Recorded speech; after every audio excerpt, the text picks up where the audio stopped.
আসসালামু আলাইকুম। এনটিভির রাতের সংবাদে আপনাদের স্বাগতম। সাথে আছি আমি মাইন উদ্দিন আল আপন। শুরুতে সংবাদে শিরোনাম। 1 টাকা কেজি ধরে বিক্রি হচ্ছে ফুলকপি। বাংলাদেশের মাটিতে আর কোনো ফেসিবাদের জায়গা হবে না। মুশফিকুল ফজল আনসারি। মসজিদে তাবলীগের রাত্রিযাপন কার্যক্রম নিয়ে সরকারের নতুন নির্দেশনা। সিরিয়ার অস্ত্র ভাণ্ডারে ইসরায়েলি হামলা, নিহত 11। বকেয়া বেতনের দাবিতে সাভারে সড়ক অবরোধ। ট্রেনি চিকিৎসকদের ভাতা বাড়িয়ে প্রজ্ঞাপন জারি। 10,500 শিক্ষার্থীর বিপরীতে মাত্র 33 শিক্ষক। গাজায় আরও 2 হাসপাতালে ইসরায়েলের হামলা, একদিনে নিহত 30। ফিলিস্তিনি সাংবাদিক সাজাকে গুলি করে হত্যা। আবারও এস আলম গ্রুপের জমি নিলামে তুলছে জনতা ব্যাংক। এখনও আইনি নোটিশ হাতে পায়নি। অবশেষে বাঘ এসেছে বাঘিনীর জিনাত। গাইড বিক্রি করতে প্রকাশনা প্রতিষ্ঠানের সঙ্গে মাদ্রাসা শিক্ষক সমিতির চুক্তির অভিযোগ। দেখছিলেন সংবাদ শিরোনাম, এবারে শুনবেন বিস্তারিত। বগুড়ার মহাস্থান হাটে ফুলকপির 1 কেজি বিক্রি হচ্ছে মাত্র 1 টাকায়, যা কৃষকদের জন্য একটি উদ্বেগজনক পরিস্থিতির সৃষ্টি করেছে। কৃষকেরা শীতকালীন সবজির চাষে যে সুবিধা আশা করেছিলেন, সেটি এখন তাদের জন্য সমস্যা হয়ে দাঁড়িয়েছে। উৎপাদন খরচ না উঠতে পারার কারণে বাধ্য হয়ে সবজি বিক্রি করতে হচ্ছে তাদের। ডেস্ক নিউজে বিস্তারিত জানাচ্ছেন সিদি জান্নাত। এই বাজারে ফুলকপি ও মূলার দাম 1 থেকে 4 টাকার মধ্যে থাকলেও খুচরা বাজারে এই সবজির দাম দাঁড়াচ্ছে 10 টাকার মতো। যদিও এখানে চাঁদাবাজি কিংবা পরিবহন খরচের কোনো অজুহাত নেই, তবুও কৃষকদের উৎপাদিত সবজির লাভ মারাত্মকভাবে কমে যাচ্ছে। অন্যদিকে সৈয়দপুরের পাইকারি বাজারে ফুলকপি হালিতে 10 টাকায় বিক্রি হচ্ছে, যা কৃষকদের জন্য খুবই কম। ক্রেতারা এই সবজি কিনে কেবল নিজের এবং গরু ছাগলকে খাওয়ানোর জন্য পৌঁছে যাচ্ছে। ব্যবসায়ীরা এগুলো কিনে বিক্রি করে লাভবান হচ্ছে, কিন্তু কৃষকরা উৎপাদন খরচ তুলতে পারছেন না। এই পরিস্থিতি কৃষির ওপর খারাপ প্রভাব ফেলছে এবং কৃষকদের জীবনের মানকে প্রশ্নবিদ্ধ করছে। সরকারের এই বিষয়ে কার্যকর পদক্ষেপ নেওয়া জরুরি, যাতে কৃষকেরা তাদের মৌলিক প্রয়োজনগুলো মেটাতে পারেন এবং একটি স্থিতিশীলতা বজায় রাখতে পারেন। বাংলাদেশের সরকারের উচ্চ পর্যায়ের এক কর্মকর্তা মুশফিকুল ফজল আনসারি সিলেট সার্কিট হাউজে অনুষ্ঠিত একটি মতবিনিময় সভায় ফেসিবাদীদের বিরুদ্ধে সংকেত দেওয়ার পাশাপাশি দেশের পরিস্থিতি নিয়ে বক্তব্য করেছেন। তিনি বলেন, বাংলাদেশে ফেসিবাদীদের স্থান হবে না এবং এদেশের ছাত্র জনতা সেই বিশ্বাস নিয়ে এগিয়ে যাবে। ডেস্ক নিউজে বিস্তারিত জানাচ্ছেন লাবনী আক্তার। তিনি উল্লেখ করেছেন যে 1975 সালের জুলাই বিপ্লবের শহীদদের সম্মান করা অত্যন্ত গুরুত্বপূর্ণ। তার মতে ঐতিহাসিক ঘটনাগুলো থেকে শিক্ষা নিয়ে সামনে এগোনো উচিত। এছাড়া সচিবালয়ে আগুনের ঘটনার সঠিক তদন্তের কঠোর প্রয়োজনীয়তা তুলে ধরেন তিনি। ডক্টর মুহাম্মদ ইউনূসের বিষয়ে তিনি প্রশংসা করেছেন এবং তার 3-0 থিওরি এবং আন্তর্জাতিক স্বীকৃতির কথা উল্লেখ করেছেন। তিনি মুক্তমনা যুবকদের ঐক্যবদ্ধ হওয়ার প্রয়োজনীয়তার উপর গুরুত্বারোপ করেছেন। সবাই সিলেটের বিভিন্ন প্রশাসনিক, রাজনৈতিক ও পেশাজীবী নেতারা উপস্থিত ছিলেন, যা বাংলাদেশের রাজনৈতিক ও সামাজিক সমযোজিত বিশ্বস্ততার গুরুত্বকে প্রতিফলিত করে। তাবলীগ জামাতের কার্যক্রম এবং তাতে শান্তি শৃঙ্খলা বজায় রাখার বিষয়ে সরকারের নির্দেশ করে। গাজীপুরে সংঘর্ষের ঘটনায় হতাহতের পর সরকার কাকরাইল মসজিদে নতুন করে কার্যক্রম পরিচালনার বিষয়ে প্রজ্ঞাপন জারি করেছে। ডেস্ক নিউজে বিস্তারিত জানাচ্ছেন সিদি জান্নাত। এতে মাওলানা জুবায়ের এবং মাওলানা সাদের অনুসারীদের আলাদা আলাদা স্থানে তাদের কার্যক্রম অব্যাহত রাখার পরামর্শ দেওয়া হয়েছে। এই ধরনের নির্দেশনা সাধারণত একটি সংগঠনের অভ্যন্তরীণ বিষয়ে শান্তি বজায় রাখতে এবং সামাজিক অস্থিরতা প্রতিরোধে নেওয়া হয়। আশা করা যায় এই প্রজ্ঞাপনের মাধ্যমে পক্ষদ্বয়ের মধ্যে কোনো ধরনের উত্তেজনা সৃষ্টি হবে না এবং তারা নিজেদের কার্যক্রম শান্তিপূর্ণভাবে চালিয়ে নিতে পারবে। এছাড়া প্রশাসনের উদ্যোগে নিরাপত্তা ব্যবস্থা জোরদার করা প্রয়োজন, যাতে ভবিষ্যতে এই ধরনের ঘটনা পুনরাবৃত্তি না ঘটে। ইসরায়েলি বাহিনী সিরিয়ার রাজধানী দামেস্কের উপকণ্ঠে আদ্রা ইন্ডাস্ট্রিয়াল সিটিতে এক অস্ত্র ভাণ্ডারে হামলা চালিয়েছে, যার ফলে অন্তত 11 জন নিহত হয়েছে। নিহতের মধ্যে বেশিরভাগই বেসামরিক লোক বলে জানা গেছে। সিরিয়ার অবজারভেটরি ফর হিউম্যান রাইটস এবং স্থানীয় সূত্রের তথ্য অনুযায়ী ঘটনাস্থলে এখনও উদ্ধার কার্যক্রম চলমান রয়েছে।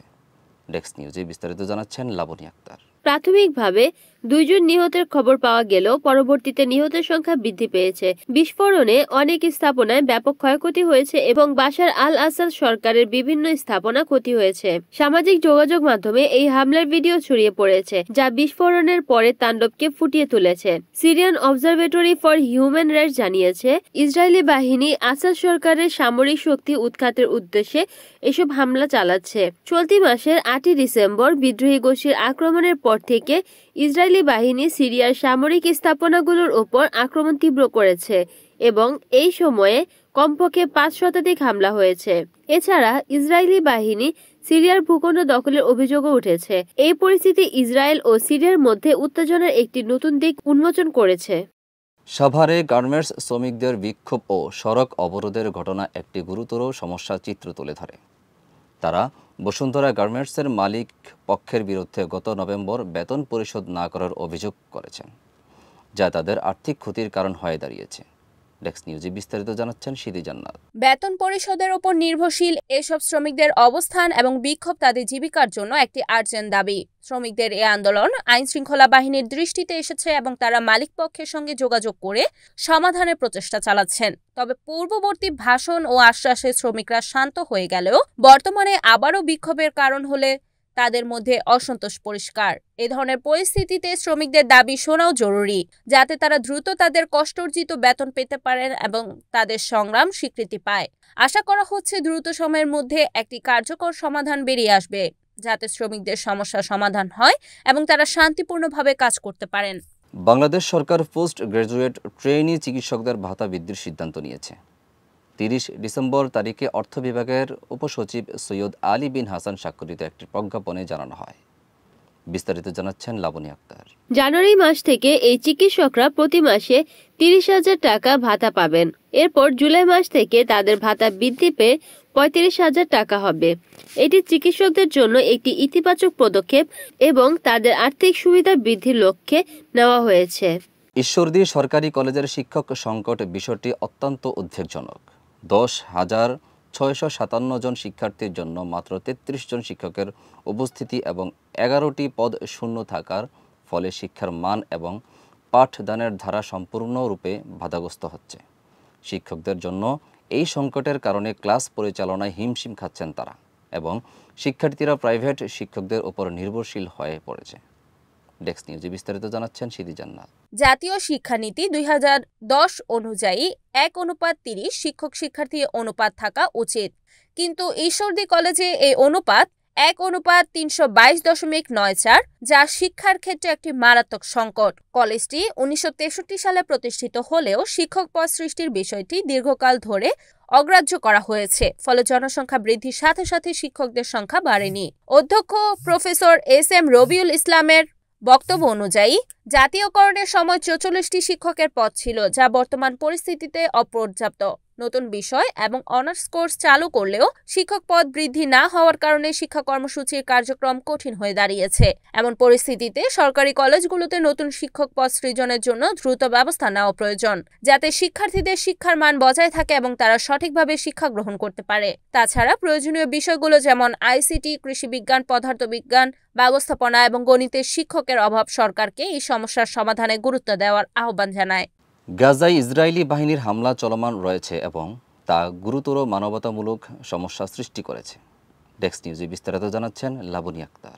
বিশেষ করে হাসপাতালগুলিতে হামলার ঘটনা এটি প্রমাণ করে যে সাধারণ নাগরিক ও আহত মানুষগুলোর নিরাপত্তা অত্যন্ত হুমকির সম্মুখীন। গত বছরের অক্টোবর মাস থেকে শুরু হওয়া যুদ্ধের ফলে গাজার পরিস্থিতি আরো খারাপ হয়েছে, যেখানে বিপুল সংখ্যক মানুষ নিহত হয়েছে ও বাস্তুচ্যুত হয়েছে। এই সংকট মোকাবিলা করার জন্য আন্তর্জাতিক সমাজের কল্যাণকর এবং উচ্চতর উদ্যোগ নেওয়া প্রয়োজন। ফিলিস্তিনের পশ্চিম তীরে জেনিত শরণার্থীর শিবিরের সাংবাদিক শাজা আল সাব্বাগ হত্যার ঘটনাটি একটি গভীর উদ্বেগজনক ঘটনা। তার হত্যা PA ফিলিস্তিন কর্তৃপক্ষ বাহিনীর সদস্যের দ্বারা সংঘটিত হয়েছে, যা মানবাধিকার ও সাংবাদিকদের নিরাপত্তার প্রতি একটি মারাত্মক আঘাত। শাজার পরিবারের বক্তব্য অনুযায়ী তিনি বাড়ি থেকে বেরিয়ে যাওয়ার সময় হামলার শিকার হন এবং সরাসরি মাথায় গুলি করা হয়। ডেস্ক নিউজে বিস্তারিত জানাচ্ছেন সিদি জান্নাত। রাজনৈতিক বন্দীদের পরিবারের কমিটি এই হত্যাকাণ্ডকে জঘন্য অপরাধ বলে উল্লেখ করেছে, যা জাতীয় এবং মানবিক মূল্যবোধের গুরুতর লঙ্ঘন। এছাড়া হামাস ও ইসলামিক জিহাদের মতো ফিলিস্তিনি স্বাধীনতাকামী সংগঠনগুলো এই হত্যার নিন্দা জানিয়ে প্রতিবাদ করেছে, যা দেখায় যে এই ঘটনার বিরুদ্ধে ফিলিস্তিনি রাজনৈতিক মহলের একটি ঐকমত্য রয়েছে। সম্প্রতি জেনিন শরণার্থী শিবিরে ঘটে যাওয়া সংঘর্ষ এবং অভিযানের ফলে স্থানীয় জনগণের মধ্যে গভীর আতঙ্ক এবং ক্ষোভ সৃষ্টি হয়েছে। ফিলিস্তিনিদের নিরাপত্তা এবং তাদের অধিকার রক্ষার জন্য আন্তর্জাতিক মানবাধিকার সংস্থাগুলোর ভূমিকা অত্যন্ত গুরুত্বপূর্ণ, যা গণমাধ্যমের স্বাধীনতা এবং প্রতিরোধ যোদ্ধাদের প্রতি অগ্রাধিকারের দাবিতে গতি আনার জন্য জরুরি ব্যস্ততা দাবি করে। এস আলম গ্রুপের ঋণের দায় ও রাষ্ট্রীয় মালিকানাধীন জনতা ব্যাংকের নিলাম সম্পর্কিত তথ্যগুলো উদ্বেগজনক। ঋণ খেলাপির বিষয়টি বাংলাদেশের ব্যাংকিং খাতে একটি গুরুতর সমস্যা, যা ব্যাংকগুলোর পুনরুদ্ধার প্রক্রিয়াকে গভীরভাবে প্রভাবিত করেছে। ডেস্ক নিউজে বিস্তারিত জানাচ্ছেন লাবনী আক্তার। এস আলম গ্রুপের 10,000 কোটি টাকার ঋণের বেশিরভাগই খেলাপি হয়ে যাওয়ার ফলে জনতা ব্যাংক বাধ্য হচ্ছে সম্পত্তি নিলামে তুলতে। এখন জনতা ব্যাংক প্রথমে যেহেতু জমি নিলামে তুলেছে, এটি ব্যাংকিং আইন অনুযায়ী হচ্ছে। যেহেতু এস আলম গ্রুপের পক্ষ থেকে ঋণের পরিশোধ করা হচ্ছে না, তাই ব্যাংক তাদের সম্পত্তি বিক্রি করে পাওনা পরিশোধের চেষ্টা করছে। তবে উল্লেখযোগ্য হলো যে ব্যাংকটির কাছে থাকা সম্পত্তির মূল্য 2,749 কোটি টাকা ঋণের পরিমাণের চেয়ে অনেক কম। ফলে ব্যাংকটির জন্য এই ঋণ আদায় করা কঠিন হয়ে পড়েছে। এই ধরনের পরিস্থিতিতে পুরো ব্যাংকিং সিস্টেমে একটি সংকট তৈরি হতে পারে এবং তা দেশের অর্থনীতির জন্য বিপজ্জনক হতে পারে।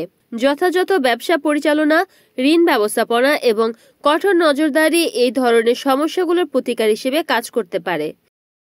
সামাজিক এবং ধর্মীয় দৃষ্টিকোণ থেকে অনেক বিতর্ক এবং আলোচনা সৃষ্টি করেছে। জিনাত শানু স্বাগতা তার বক্তব্যে যে বিষয়গুলি তুলেছেন তা বর্তমান বাংলাদেশের সমাজের সম্পর্কের একটি নতুন দৃষ্টিভঙ্গিকে প্রতিফলিত করে। তিনি লিভ টুগেদার সম্পর্কের স্বাভাবিকরণের কথা বলেছেন, যা অনেকের কাছে অপ্রথাগত এবং অগ্রহণযোগ্য মনে হতে পারে।